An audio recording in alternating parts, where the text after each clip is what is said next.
Dear students, आपका हमारे channel में स्वागत है। आज स्टूडेंट्स हम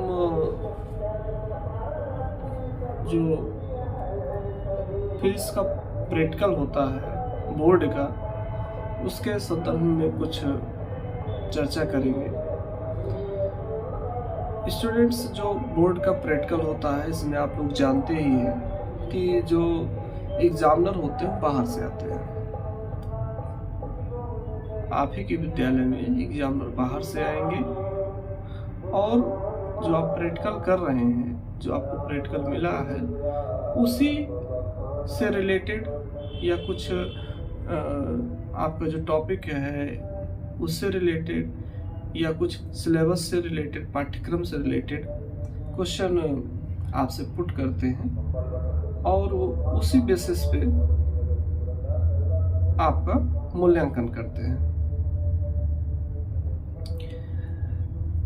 मूल्यांकन में लगभग प्रत्येक विद्यालय में ठीक ठाक नंबर मिल जाता है, बहुत कम नंबर नहीं मिलता है,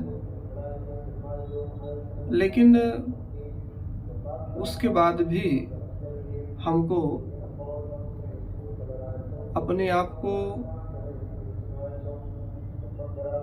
अच्छे से जो है एग्जामिनर के सामने प्रदर्शित करना चाहिए, जिससे हमारा स्वयं का भी कॉन्फिडेंस बढ़ता है और विद्यालय जिसमें आप अध्ययन कर रहे हैं उसकी भी प्रतिष्ठा बढ़ती है। और जो एग्जामिनर आए रहते हैं उनको भी अच्छा लगता है कि बच्चे मेहनत किए हैं, विद्यालय बच्चों के साथ मेहनत कर रही है। तो इसी से रिलेटेड इन दिनों वाइवा में जो क्वेश्चन पूछे जाते हैं उन्हीं पर यह वीडियो है, ठीक। और अभी वीडियो वाइवा के जो क्वेश्चन हैं 2-3 हम बनाएंगे। तो फर्स्ट वीडियो है कि जो हमारे लाइट वाले प्रयोग हैं, ऑप्टिक्स वाले जो प्रयोग हैं, उसमें किस प्रकार का क्वेश्चन पूछा जाता है, ठीक। तो जनरल सी बातें हम बताएंगे जो पूछा जाता है। बहुत सारे स्टूडेंट्स को पता भी होगा, लेकिन जिनको नहीं पता है वो इसको तैयार कर लें, या जिनको और भी पता है, हमारी बातें पता है, वो थोड़ा और डेप्थ में तैयार कर लें, ठीक। क्योंकि एग्जामिनर कभी कभी जब आप बहुत अच्छा बताते रहते हैं तो आपसे थोड़ा सा और टेक्निकल क्वेश्चन पूछता रहता है, ठीक। वैसे ऑप्टिक्स में वाइवा के बहुत सारे क्वेश्चन बन सकते हैं, लेकिन जो मुख्य तौर पर एग्जामिनर पूछते हैं साधारण से क्वेश्चन, तो उन पर हम चर्चा करते हैं।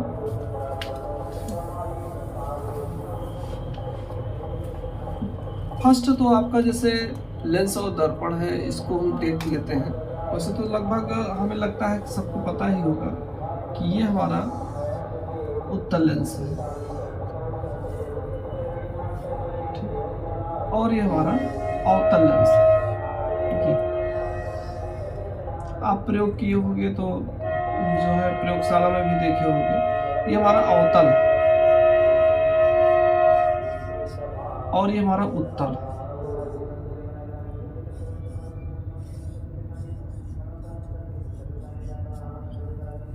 इंग्लिश में हम इसको कॉन्वेक्स बोलेंगे, इसको कॉनकेव बोलेंगे, ठीक है। इसी से हमारा रिलेटेड मिरर भी है, ठीक। ये आपका एक मिरर है जिसको हम लोग अवतल दर्पण कहते हैं, ठीक। ये उत्तल आपका ये अवतल लेंस हुआ और ये अवतल दर्पण है, ठीक है। और हम इसके आगे यहाँ बना देते हैं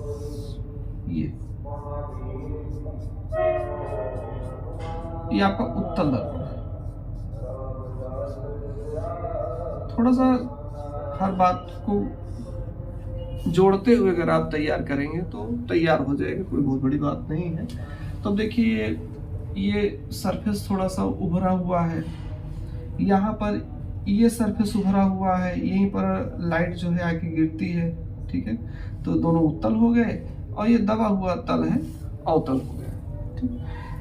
दर्पण में जो हर पोजीशन पे अलग अलग प्रतिबिंब बनता है, या जो ज्यादा यूजफुल होता है वो अवतल होता है, ध्यान दीजिएगा, यही इस बात क्वेश्चन बनेगा। और जो लेंस में जो महत्वपूर्ण है वो उत्तल,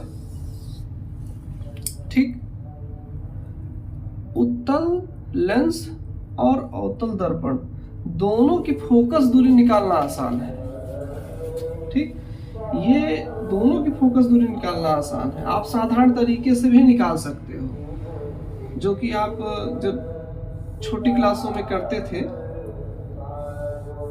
कि बच्चे जो है लेंस के प्रयोग से कागज को जला दिया करते थे, ठीक है। तो उसमें क्या है कि सारी लाइट जो है, जब आप लाइट जो है उत्तल लेंस पे फॉल करता है तो वो कन्वर्जेंट हो जाता है, ठीक, इस तरीके से, ऐसे। तो ये जहां कन्वर्ज हुआ है, यही कि इसी के लगभग जो लेंथ होता है ये फोकल लेंथ होता है। सेम टेक्निक यहाँ पर है। तो ये सिंपल सा जो फोकल लेंथ होता है यही होता है आपका, ठीक। तो साधारण तरीके से फोकल लेंथ आप इस तरीके से लाइट को कन्वर्ज करके निकाल सकते हो, लाइट को जो है केंद्रित करके निकाल सकते हो। तो ये हुआ आपका, ये भी आपकी जानकारी में रहना चाहिए। ये आपका है समतल दर्पण। समतल दर्पण जो आप मॉर्निंग में दर्पण यूज करते हो अपने आप को स्कूल के लिए तैयार होने के लिए, जिसमें आप अपना चेहरा देखते हो, आपका समतल दर्पण होता है। समतल दर्पण की जो फोकस दूरी होती है वो अनंत होती है। ये क्वेश्चन पूछ लिया जाता है क्योंकि ये लाइट को कन्वर्ज नहीं करता है, लाइट को केंद्रित नहीं करता है, कहीं काटता नहीं है, ठीक। तो ये इसकी फोकस दूरी अनंत हो जाती है, ठीक। उसके बाद स्टूडेंट्स, दर्पण के लिए जो सूत्र यूज होता है, फार्मूला जो यूज होता है, 1/f equal to 1/v plus 1/u। और वही लेंस के लिए 1/f equal to 1/v minus 1/u, ठीक। तो ये सब आपको आने चाहिए, ठीक है। सिंपल से क्वेश्चन है, लेकिन बहुत ही खराब प्रभाव पड़ता है अगर आप उनका आंसर नहीं दे पाते हैं, ठीक है। जैसे आपसे पूछ लिया कि लाइट को केंद्रित करने के लिए कौन सा है लेंस में, तो आपको उत्तल बताना पड़ेगा, ठीक। डाइवर्जेंट करने के लिए कौन सा है, तो आपको अवतल बताना पड़ेगा। लेकिन दर्पण में चेंज हो जाएगा, ठीक। दर्पण में जो केंद्रित करेगा वो अवतल दर्पण होगा, लेंस में उत्तल लेंस होगा, ठीक है। अब ये आपका फोकस, ये देखिए फार्मूला हो गया। ये आपकी वस्तु दूरी है जिसके सामने जो वस्तु रखते हो, ठीक है। ये सब आपको फार्मूला तो तैयार ही करना है, और डेप्थ में आपको इसका ये तैयार करना है, ये है क्या, ठीक है। और डेप्थ में तो इसका साइन कैसे फाइंड आउट करते हैं, कब पॉजिटिव लिया जाता है, कब नेगेटिव लिया जाता है, ठीक है। ये बेटा जो है एक आंख में आपका दोष होता है, ठीक है, जिसको हम लोग कहते हैं दूर दृष्टि दोष, दूर दृष्टि दोष। इसमें ये लेंस यूज होता है कि क्योंकि इसके ये दोनों सरफेस जो है दूर दूर हैं, आप ध्यान रखिए। और ये वाला लेंस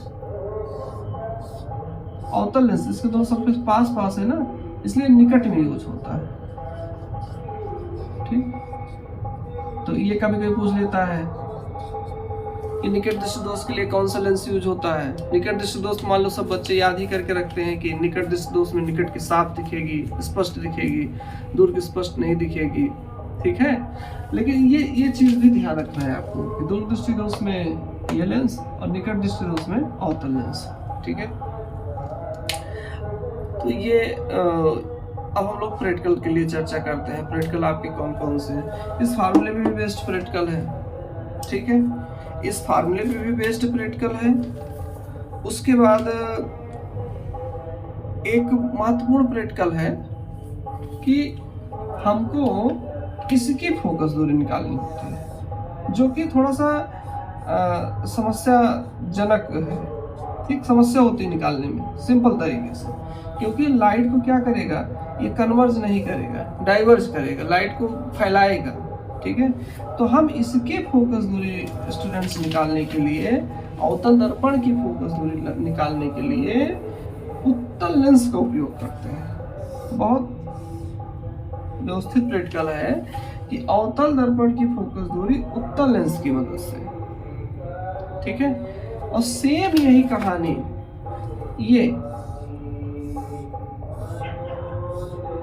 ये आपका है, सेम यही चीज ये आपका है अवतल लेंस। अवतल लेंस में भी प्रकाश जो है फैल जाता है।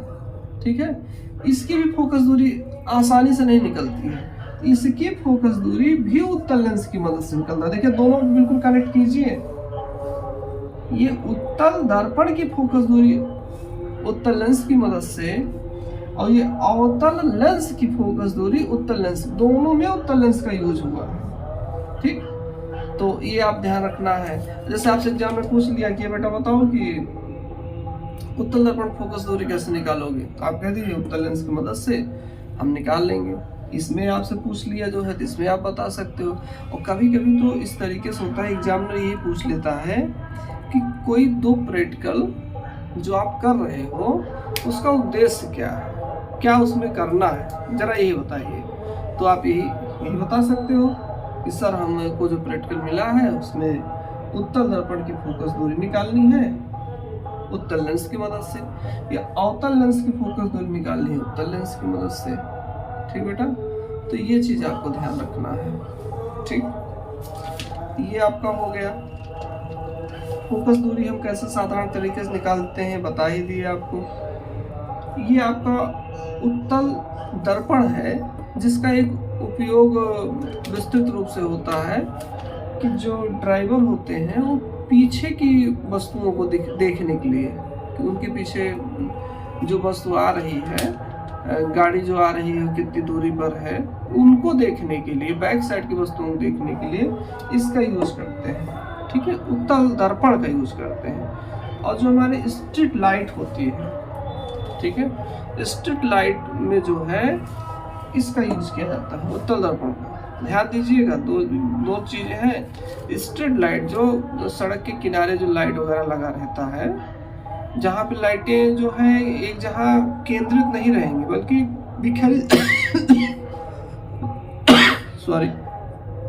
बिखरी हुई रहेंगी। ठीक है, तो उस बिखराव के लिए हम जो है ये उत्तल दर्पण का यूज करते हैं। और लाइट केंद्रित रहे, जैसे हेडलाइट है, अब हेडलाइट बाइक का हुआ, 4 व्हीलर का हुआ, अब अगर ये लाइट सामने फोकस नहीं रहेगा तो सही से दिखेगा नहीं, इसलिए वहां पर हम अवतल दर्पण का यूज करते हैं। और स्ट्रीट लाइट के लिए उत्तल दर्पण का यूज करते हैं। ये सब क्वेश्चन पूछा जाता है। ठीक है, आपको जानकारी अगर है थोड़ी बहुत तो और डेप्थ में आपसे पूछता है, और नहीं तो कभी कभी सिंपल वे में पूछता रहता है और उसको भी अच्छा लगता है, उसके दिमाग में एक ये फीलिंग आती है कि बच्चे अच्छे हैं, टीचर से हाँ अच्छे हैं। ठीक है, अच्छा नंबर भी वो देता है बिना किसी उसके जो है। अब एक आपका और प्रयोग है कि ये भी बहुत आप लोग करते होंगे, लेकिन बहुत करते हो और इसी में जब क्वेश्चन पूछा जाता है तो आप बता नहीं पाते हो। प्रयोग आपका ये है कि आपको समतल दर्पण व उत्तल लेंस का प्रयोग करके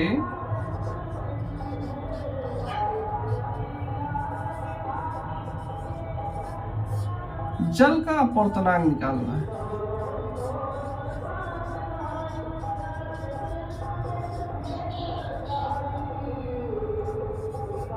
ज्ञात कीजिए। ठीक, समतल दर्पण और उत्तल लेंस का प्रयोग करके। इसके लिए आप एक स्टैंड होता है, स्टैंड में ही यहाँ पे समतल दर्पण लगा हुआ होता है और आप जो है इस पर एक उत्तल लेंस रखते हो इस तरीके से, और यहाँ पर एक पिन होता है, पिन की मदद से इस पिन का इमेज इसमें देखते हो तो यहाँ पे फोकस होता है। और इसके लिए आप एक फार्मूला यूज करते हो, ANW equal to 2 minus FG by F, ये फार्मूला यूज करते हो। अब सिंपल सा देखिए, फार्मूला भी पूछ लेता है, फार्मूला में ये पूछ लेता है ये क्या है, ये क्या है, ये फोकस दूरी है।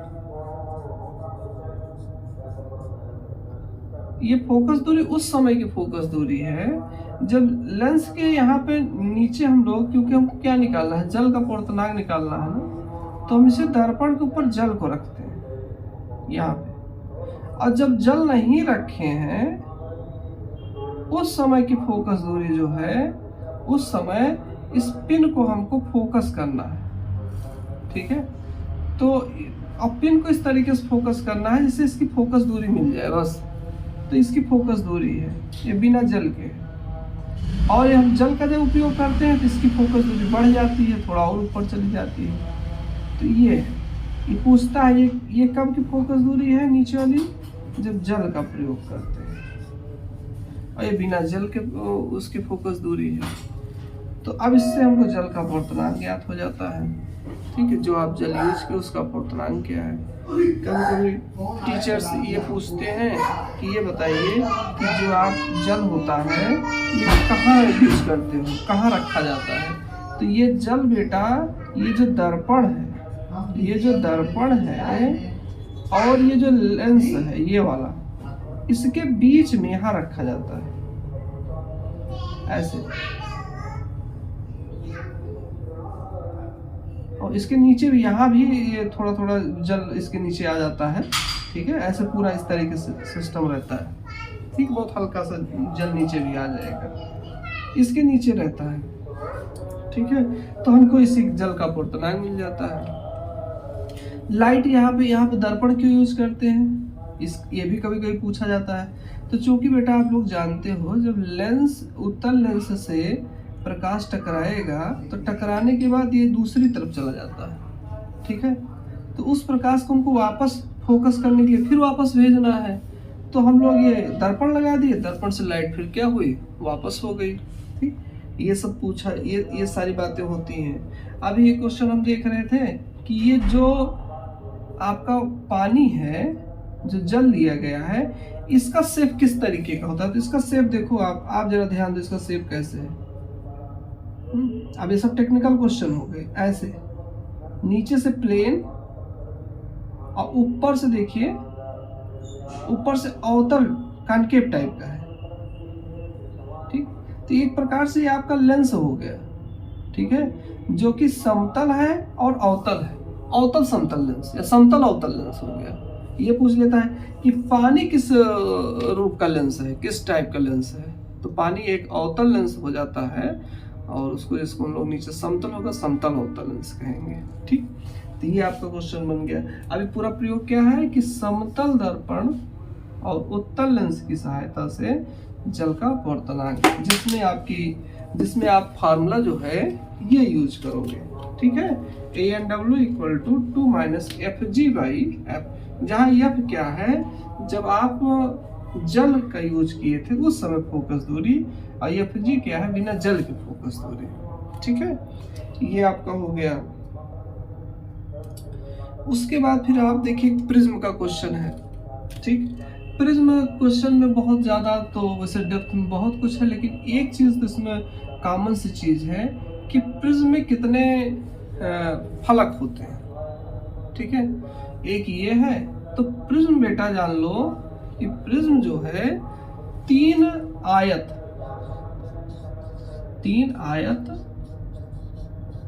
ऐसे पेज है, ठीक है। ऐसे 3 पेज होंगे, ठीक है। एक इधर, एक इधर, एक इधर, नीचे लगा दो, 3 आयत हो गया, और 2 त्रिभुज। अगर आपके यहाँ प्रैक्टिकल हो रहा हो और आप देखे होगे तो सब लोग जानते होंगे, ठीक है। प्रिज्म की मदद से आई और डेल्टा कर्व खींचते हैं, अल्पतम विचलन कोण निकालते हैं, एक प्रैक्टिकल भी है आपका, ठीक है। प्रिज्म से जो है हम दिव्यगौर जो प्रकाश किरण होते हैं इनको प्राप्त करते हैं, ठीक बेटा। तो ये आपका प्रिज्म हो गया। प्रिज्म के बारे में जानना है, प्रिज्म में 2 सरफेस होते हैं, वो त्रिभुजाकार होते हैं और 3 जो है वो आयत के रूप में होते हैं, ठीक। प्रिज्म आपका हो गया। उसके बाद देखिए सूक्ष्मदर्शी का उपयोग। सूक्ष्मदर्शी का उपयोग छोटे आकार की वस्तुओं को देखने के लिए किया जाता है, ठीक। इसमें जो सबसे आगे का उत्तल लेंस होता है छोटा होता है, पीछे वाला जो है बड़ा होता है। सूक्ष्म उसमें दूरदर्शी में आगे वाला बड़ा होता है, पीछे वाला छोटा होता है। सब जनरल सी बातें हैं, तो आप ये नहीं बता पाते हो तो मतलब बड़ा अजीब सा एग्जामिनर समझता है। बताइए, न टीचर कुछ किए न बच्चे कुछ किए, और भी बोर्ड का पेपर है। ये लोग कभी कभी कह भी देता है बेटा बोर्ड पेपर कैसे दोगे, रिजल्ट आपका अच्छा नहीं आएगा, तो थोड़ा सा उससे बच्चों का कॉन्फिडेंस लूज होता है। तो ऐसा नहीं करना है, आपको वाइवा अच्छे से तैयार करके जाना है, ठीक बेटा। अब उसके बाद फिर एक क्वेश्चन और बनता है कि स्नेल का नियम, ठीक। बहुत आपका एक क्लास 10th का क्वेश्चन है, आप समझिए। लेकिन चूंकि ऑप्टिक्स का प्रयोग है और पॉपुलर बातें हैं, पुरानी बातें हैं, तो थोड़ा सा इसी से आपको जज करने का प्रयास करता है कि आपको ये बात पता है कि नहीं। तो अपवर्तन की घटना बता दे रहे हैं कि अपवर्तन जो होता है एक ही आपका नॉर्मल है, अभिलंब जिसको कहते हैं, नॉर्मल हो गया। लाइट जो ऐसे आ रही है प्रकाश किरण, ये नॉर्मल से जो एंगल बनाएगी वो एंगल ऑफ इंसिडेंस या आपतन कोण होगा, ठीक। ये मान लीजिए आपका विरल है और ये जिसमें जा रही है सघन, मतलब ये वाटर है और ये एयर है, ठीक। अब लाइट को ऐसे चले जाना चाहिए, जो कि लाइट का नेचर है, ठीक। क्योंकि लाइट एयर से, मतलब एयर विरल से रेयर, जैसे इंग्लिश में रेयर बोलते हैं, रेयर से डेंस में आ रही है। तो अब उसमें क्या होगा, आप ये समझिए, रेयर एक ऐसा मीडियम होता है जिसमें नंबर ऑफ पार्टिकल्स कम होते हैं, ठीक। नंबर ऑफ पार्टिकल्स कम है, ऐसे ध्यान दीजिए पूरी बात को, तो सब एकदम बिल्कुल आपको क्लियर हो जाएगा। लाइट को ऐसे जाना था, नंबर ऑफ पार्टिकल्स कम है, और डेंस मतलब नंबर ऑफ पार्टिकल्स बहुत ज्यादा है।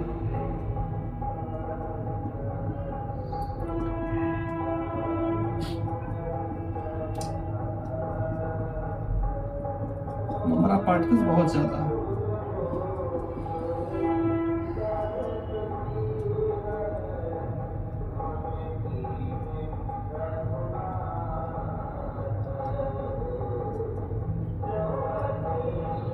ठीक डियर स्टूडेंट्स, अब बताइए, एक राजा जो है जिसके पास कम सेना थी और एक ऐसी जगह वो आक्रमण कर दिया जिसके पास ज्यादा सेना थी, अधिक सैनिक। तो अब इसमें अगर कोई बाहुबली वाला सीन अगर ना हो इस वाले में, तो जाहिर सी बात है कि जो है इस राजा की यहाँ पर जो है पराजय हो जाएगी, ठीक। इसमें जब आएगा, सघन में आ जाएगा, तो ये इसकी जो है ये डिफीट हो जाएगा राजा, अधिक सैनिक वाले में जब आएगा तो डिफीट हो जाएगा, तो इसका सर झुक जाएगा। तो बस ये देखिए, जो लाइट ऐसे जा रही है ना, ऐसे झुक जाएगी, ऐसे ही है, बस यही आपको नॉर्मल तरफ बेंड हो जाएगी, ठीक। अब आप इसको किसी भी तरीके से आप दिमाग में सेट कर सकते हो। हमारा तरीका ऐसे है, आप किसी भी तरीके, बस अब याद रहना चाहिए। वहाँ जब एग्जामिनर आपसे पूछे when light goes from rare medium to dense medium, what happened, ठीक। तो bend to normal, और बेटा इसी का जस्ट उल्टा हो जाएगा। जब अधिक सैनिक कम सैनिक के ऊपर चढ़ाई कर देंगे तो राजा का विक्ट्री हो जाएगी और राजा का सर जो है उठ जाएगा, ठीक है।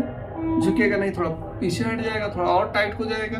तो ये उस कंडीशन में ये लाइट इधर इस तरह बेंड ना होके आवे हो जाते हैं, ठीक है। तो ये आपको ध्यान रखना है। और इसमें आप स्नेल क्या बताए, स्नेल भाई साहब बताए कि जो आई है उसका साइन ले लो और जो ये आर है इसका साइन ले लो। तो ये आपका सेकेंड मीडियम का रिफ्रैक्टिव इंडेक्स हो जाएगा with respect to first medium, जो कि एक कांस्टेंट वैल्यू होती है, ठीक है, नियत रहेगा। अब इस सिस्टम के लिए नियत रहेगा, चाहे जैसे लाइट गिराओ, चाहे आप ज्यादा एंगल पे लाइट जो है फॉल कराओ और चाहे कम एंगल पे लाइट फॉल कराओ, लेकिन हर चीज के लिए ये बिल्कुल फिक्स हो गया। और this is called refractive index of water with respect to air, ठीक, जो कि इसको ऐसे भी कह सकते हो 1 n 2 भी कह सकते हो, first medium to refractive index of second medium with respect to first medium, ठीक बेटा। तो ये आपका हो गया। इसको आप ऐसे भी कह सकते हो 1 n 2 इक्वल होता है फर्स्ट मीडियम की वेलोसिटी सेकेंड मीडियम की वेलोसिटी। ये आपका एक न्यूमेरिकल भी के लिए भी तैयार हो गया आपका। आप b equal to N lambda होता है तो एन लैम्डा 1 और एन लैम्डा 2 हो सकता है, ठीक। तो ये इस तरीके से आप एन जो है आपका फ्रीक्वेंसी नहीं चेंज होगा, फ्रीक्वेंसी वही रहेगा, ये आपका हो गया, ठीक है। तो ये आप फार्मूला भी आप लर्न कर सकते हो। ये 1 n 2 भी होता है आपका, n2 बाई n1 भी होता है, ऐसे भी होता है आपका, ठीक है। यहाँ पे फर्स्ट मीडियम एयर रहेगा, ऐसे भी कर सकते हो। फर्स्ट मीडियम एयर अगर कांस्टेंट है, मतलब सेम है दोनों के लिए, तो इस तरीके से भी आप लिख सकते हो, ठीक। अगर आप फर्स्ट मीडियम एयर है तो आप फार्मूला ये फार्मूला देखिए, बहुत important formula, N equal to first medium air है तो एयर में सी वेलोसिटी लाइट ट्रेवल करेगा upon V, N equal to C by V. जैसे बहुत महत्वपूर्ण फार्मूले हैं, N equal to C by V. ये बेटा होता है स्नेल का नियम। फर्स्ट ये नियम हो गया, फर्स्ट लॉ। सेकंड है कि नॉर्मल और ये रे और ये रे, तीन रे। तो ये देखिए, पहला normal, first normal, second incident ray से, और ये आपका रिफ्रैक्टेड रे, ये सब एक प्लेन पे लाई करेंगे, मतलब एक प्लेन, जैसे ये प्लेन है ना, इसी प्लेन पे तीनों रहेंगे। ऐसा नहीं होगा कि ये एक प्लेन में है और ये किसी दूसरे प्लेन में है, ठीक है, ठीक। These three rays lie on the same plane, ठीक। तो डियर स्टूडेंट्स, ये सारे कुछ ऑप्टिक्स के पॉइंट्स थे जो कि आपके वाइवा की दृष्टि से इम्पोर्टेंट है, आप इनको तैयार कीजिए। और एक आपका होता है पूर्ण आंतरिक परावर्तन, ठीक है। पूर्ण आंतरिक परावर्तन आपका क्या होता है कि लाइट जो होती है, ये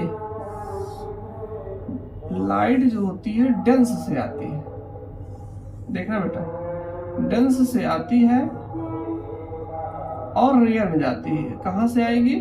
सघन से, इसी को डेंस बोलते हैं, सघन से विरल। और ये ऐसे इस तरीके से चली जाएगी, आगे हो जाती है ना। तो अब आप ध्यान दीजिए, इसको हम आई को बढ़ाते जाते हैं ऐसे, और थोड़ा सा नीचे डाउन करेंगे, ये वाला रिफ्लेक्टेड रे जो है थोड़ा सा और ऐसे हो जाएगी, और डाउन करेंगे तो ये बिल्कुल ऐसे हो जाएगी, ठीक। मतलब आई, इस आई के लिए ये यहां से एंगल 90 बनाएगी, ध्यान दीजिएगा, ठीक है। तो अब यही एक स्पेशल एंगल हो गया जिसको हम लोग क्रांतिक कोण कहते हैं, क्रिटिकल एंगल, ठीक है। कभी कभी क्रिटिकल एंगल क्या होता है पूछ लेता है, मतलब ये आपका ये जो रिफ्रैक्टेड रे है, जब R की वैल्यू 9 हो, आप सीधे देखो, जब R की वैल्यू 9 हो, when R equal 90, then I equal to C। यहाँ आपको फार्मूला देखिए, आपका फार्मूला बन जाएगा। अभी देखिए, मान लीजिए ये आपका ग्लास है और ये मान लीजिए एयर है, ठीक है। आपका क्या फार्मूला बनेगा, ध्यान दीजिएगा, फार्मूला पूरा एकदम अच्छे से ध्यान दीजिएगा। आई आपका है सी, साइन सी, और ये आपका क्या हुआ साइन 90। जब आप बिल्कुल कनेक्ट करके चलते हो ना तो कोई समस्या नहीं होती है, तो ना याद करने में समस्या, ठीक है, और याद करने में समस्या है तो मानसिक कोई तकलीफ भी नहीं होता है। नहीं अगर आप रटोगे तो सब कुछ एकदम डिस्टर्ब हो जाएगा। अब ये देखिए साइन सी अपॉन साइन 90, और उसके बाद फिर आपका क्या हो जाएगा, आप किस में आए हो, आप विरल में आए हो, और कहाँ सघन में आए हो, सघन से इसमें आए हो, मतलब ग्लास से आप एयर में आए हो। Refractive index of air with respect to glass, ठीक बेटा। अब इसको देखो, इसको आप कर सकते हो ये साइन सी, और इसको आप कर सकते हो 1, ठीक, और ये आप चेंज कर सकते हो। कैसे, एक फार्मूला आपका होता है 1n2 या 2n1 इक्वल टू 1 होता है। इसको भी आपको लर्न करना है, बहुत विशेष चीज नहीं है, आप देखोगे बुक में समझ में आ जाएगा। मतलब इनको आप इंटरचेंज कर सकते हो। जैसे GNA है ना, तो इसको मैं क्या कर सकता हूँ, मैं इसको 1/ANG लिख सकता हूँ ऐसे, ठीक। तो अब आप देखते होंगे आपकी बुक में यही फार्मूला है, ANG equal to 1/sin C, जो आपको रटना रहता है, ये ANG equal to 1/sin C, ठीक बेटा। तो ये आपको टोटल इंटरनल रिफ्लेक्शन आपको ध्यान रखना है। टोटल इंटरनल रिफ्लेक्शन, पूर्ण आंतरिक परावर्तन कहाँ से कहाँ होगा, सघन से विरल में होगा, मतलब डेंस से रियल में होगा। ये पूछता है एग्जाम में, बताइए कहता है पूर्ण आंतरिक परावर्तन का कंडीशन बताओ, तो आप कहोगे कि वो सघन से विरल में, और कंडीशन क्या है, सी की वैल्यू जो आई है आपका, आई जो है this is a greater than C, C से ज्यादा होना चाहिए, ठीक। थैंक्स डियर स्टूडेंट्स, आप तैयार कीजिए अच्छे से, वाइवा दीजिए।